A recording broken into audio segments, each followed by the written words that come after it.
Canva just cracked the code with its newest feature, and this is a real game changer if you're extremely new to Canva and don't know where to begin. For professionals, this is even bigger because Canva recently introduced a massive update to how elements are layered inside Magic Studio. Apparently, you can now just add a photo, use the Magic Layer feature, and Canva will instantly detect the elements inside the image and turn them into individual objects that you can customize one by one. And if you stay until the end, I'll also share how to access our totally free Canva crash course so you can keep learning more after this. So there are two ways you can access this feature. The first way is by going to your Canva homepage.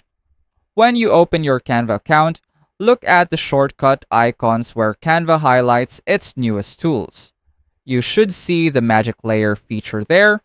Click on it, and Canva will ask you to upload or choose the image you want to use. Once you select your photo, Canva will automatically start processing it. After a few seconds, it will open a blank canvas and carefully separate the objects or elements that appear in your image.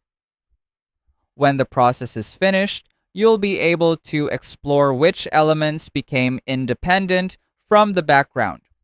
From there, you can move them around, resize them, or customize them individually inside your design. Another way to use this feature is directly from the editing panel if you're already working on a design. Simply select your image on the canvas and click Edit from the floating toolbar. This will open the Magic Studio section where you'll be able to find and use the Magic Layer feature.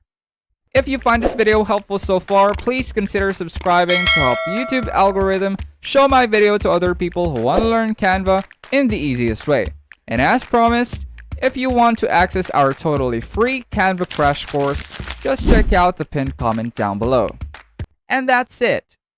With Magic Layer, Canva can automatically separate objects inside an image, giving you much more control over how you edit and customize your designs without having to recreate everything manually. Let us know in the comments if you have any suggested topics you want us to cover, and I'll see you on our next video.